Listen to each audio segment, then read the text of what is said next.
Assalamualaikum warahmatullahi wabarakatuh. Kami dari kelompok 2 akan mempresentasikan hasil diskusi kami yang berjudul Sistem Akuntansi Pemerintah Pusat dan Sistem Akuntansi Pemerintah Daerah. Sistem akuntansi pemerintahan pusat atau bisa disebut SAPP adalah serangkaian prosedur baik manual maupun terkomputerisasi mulai dari pengumpulan data, pencatatan, pengiktisaran sampai dengan pelaporan posisi keuangan dan operasi keuangan pemerintahan pusat. Sistem akuntansi pemerintahan daerah atau disebut SAPD memiliki kewenangan yang cukup besar untuk mengelola sumber daya yang dimilikinya. Namun tentunya hal tersebut juga berbanding lurus dengan kewajiban yang diemban oleh Pemda, yakni mempunyai kewajiban untuk melaporkan dan mempertanggungjawabkan pengelolaan sumber daya yang dimiliki tersebut. Oleh karena itu, sistem akuntansi menjadi suatu tuntutan sekaligus kebutuhan bagi tiap pemerintah daerah. Ruang lingkup SAPP adalah pemerintah pusat dalam artian hal ini lembaga tinggi negara dan lembaga eksekutif serta Pemda yang mendapatkan dana dari APBN terkait dana deskonsentrasi dan tugas pembantuan sehingga tidak dapat diterapkan untuk lingkungan Pemda atau lembaga keuangan negara. Peraturan Menteri Keuangan ini berlaku untuk seluruh unit organisasi pada pemerintah pusat dan unit akuntansi pada pemerintah daerah. Dalam rangka pelaksanaan deskonsentrasi, tugas pembantuan yang dananya bersumber dari APBN serta pelaksanaan anggaran pembiayaan dan perhitungan. Tidak termasuk dalam ruang lingkup peraturan Menteri Keuangan ini adalah yang pertama, pemerintah daerah yang sumber dananya berasal dari APBD. Yang kedua, badan usaha milik negara, badan usaha milik daerah yang terdiri dari perusahaan perseroan dan perusahaan umum. Karakteristik SAPP. Yang pertama ada basis akuntansi, cash toward accrual. Basis akuntansi yang digunakan dalam laporan keuangan pemerintah adalah basis kas untuk pengakuan pendapatan, belanja dan pembiayaan dalam laporan, realisasi anggaran dan basis akrual untuk pengakuan aset kewajiban dan ekuitas dalam neraca. Yang kedua ada sistem pembukuan berpasangan. Sistem pembukuan berpasangan didasarkan atas persamaan dasar akuntansi yaitu aset sama dengan kewajiban tambah ekuitas dana. Setiap transaksi dibukukan dalam mendebet sebuah perkiraan dan mengkredit perkiraan yang terkait. Yang ketiga, desentralisasi pelaksanaan akuntansi. Kegiatan akuntansi dan pelaporan keuangan di instansi dilaksanakan secara berjenjang oleh unit-unit akuntansi baik di kantor pusat instansi maupun di daerah. Yang keempat, ada bagan akun standar. SAPP menggunakan akun standar yang ditetapkan oleh Menteri Keuangan yang berlaku untuk tujuan penganggaran maupun akuntansi. Untuk yang kelima ada standar akuntansi pemerintahan atau SAP.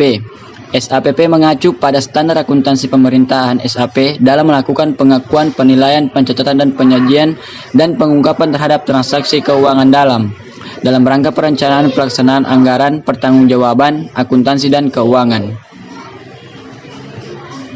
Tujuan dari sistem akuntansi pemerintahan pusat atau SAPP yang terdiri dari 4 poin. A. Menjaga aset pemerintahan pusat dan instansi-instansinya melalui pencatatan, pemrosesan, dan pelaporan transaksi keuangan yang konsisten sesuai dengan standar dan praktik akuntansi yang diterima secara umum. B. Menyediakan informasi yang akurat dan tepat waktu tentang anggaran dan kegiatan keuangan pemerintahan pusat, baik secara nasional maupun instansi yang berguna sebagai dasar penilaian kinerja untuk menentukan ketaatan terhadap otorisasi anggaran dan untuk tujuan akuntabilitas. C. Menyediakan informasi yang dapat dipercaya tentang posisi keuangan suatu instansi dan pemerintah pusat secara keseluruhan. D. Menyediakan informasi keuangan yang berguna untuk perencanaan, pengelolaan, dan pengendalian kegiatan keuangan pemerintah secara efisien. Materi yang selanjutnya yaitu tujuan sistem akuntansi pemerintahan. Nah, tujuan yang pertama ialah pertanggungjawaban atau accountability and stewardship. Akuntabilitas adalah sistem akuntansi pemerintah yang mampu memberikan informasi keuangan yang lengkap, cermat, dalam bentuk dan waktu yang tepat, yang berguna bagi pihak yang bertanggung jawab dan berkaitan dengan operasi unit-unit pemerintah. Lebih lanjut lagi, tujuan akuntabilitas ini mengharuskan tiap pegawai atau badan yang mengelola keuangan negara harus memberikan pertanggungjawaban dan perhitungan atas laporan keuangannya. Tujuan yang kedua ialah manajerial. Akuntansi pemerintah mampu memberikan informasi keuangan yang diperlukan untuk perencanaan, penganggaran, pelaksanaan, pemantauan, pengendalian anggaran, perumusan kebijakan, dan pengambilan keputusan, serta penilaian kinerja pemerintah. Nah, tujuan yang terakhir yaitu pengawasan. Akuntansi pemerintah harus memungkinkan terselenggaranya pemeriksaan oleh aparat pengawasan fungsional secara efektif dan efisien. Jadi saya lanjut, kebijakan sistem akuntansi keuangan daerah itu ada 3. Pengakuan akuntansi, pengukuran akuntansi, penyajian akuntansi. Pengakuan akuntansi memberikan rambu-rambu bagi pemerintah daerah dalam menyusun laporan keuangan yang berkualitas. Dan pengakuan akuntansi itu terbagi lagi menjadi 2, basis kas dan basis akural. Basis kas menetapkan bahwa pengakuan pencatatan transaksi ekonomi hanya dilakukan apabila transaksi tersebut menimbulkan perubahan pada kas. Dan basis akural berdasarkan standar akuntansi pemerintahan. Basis akuntansi akural adalah dasar akuntansi yang mengakui transaksi dan peristiwa lainnya pada saat transaksi dan peristiwa itu terjadi.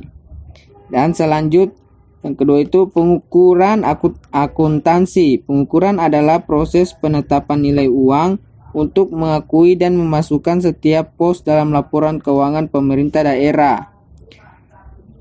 Jadi selanjutnya lagi penyajian akuntansi, ikhtisar atas kebijakan dan pelaksanaan akuntansi kemudian dimuat dalam catatan atas laporan keuangan dan laporan realisasi anggaran. Laporan keuangan yang dibuat oleh berbagai dinas atau instansi pemerintah daerah lalu disampaikan kepada kepala pemerintah daerah.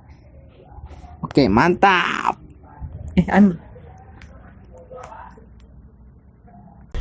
Nah, selanjutnya saya akan menjelaskan perbedaan antara SAI dengan SABUN. Sistem akuntansi instansi atau biasa disingkat menjadi SAI adalah serangkaian prosedur manual maupun yang terkomputerisasi mulai dari pengumpulan data, pencatatan, pengikhtisaran sampai dengan pelaporan posisi keuangan dan operasi keuangan pada kementerian negara atau lembaga. Nah, selanjutnya sistem akuntansi Bendahara Umum Negara atau biasa disingkat menjadi SABUN adalah serangkaian prosedur manual maupun yang terkomputerisasi mulai dari pengumpulan data, pencatatan, pengikhtisaran sampai dengan pelaporan posisi keuangan dan operasi keuangan yang dilaksanakan oleh Menteri Keuangan selaku BUN dan pengguna anggaran BAPP. Nah, jadi letak perbedaannya yaitu pada SABUN dia memproses data transaksi utang pemerintah, investasi pemerintah, penerimaan dan pengeluaran pembiayaan, kas umum negara, dan akuntansi umum. Sedangkan pada SAI dia memproses data transaksi keuangan, memproses data transaksi barang, dan transaksi lain yang dilaksanakan oleh kementerian negara atau lembaga.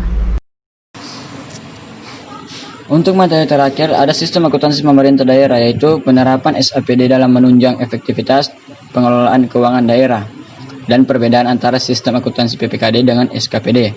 Untuk yang pertama, pemerintah daerah dan pengelolaan keuangan dikatakan mencapai efektivitas apabila penyelesaian kegiatan atau proyek pemerintah bisa tepat pada waktunya. Jadi disimpulkan efektivitas keuangan daerah adalah yang pertama, penyelesaian kegiatan tepat waktu. Yang kedua, penyelesaian kegiatan sesuai batas anggaran tersedia. Yang ketiga, pencapaian tujuan dan sasaran sesuai dengan rencana. Yang keempat, jika menyimpang dari rencana tapi memberi dampak menguntungkan bagi pihak penerima sasaran manfaat, maka bisa disebut juga efektif. Yang kedua, PPKD merupakan perbedaannya. Yang pertama, PPKD merupakan tahap persiapan sistem akuntansi pemerintah daerah. Estimasi pada tahap ini dilakukan pencatatan untuk merekam data anggaran yang akan membentuk estimasi perubahan saldo anggaran lebih.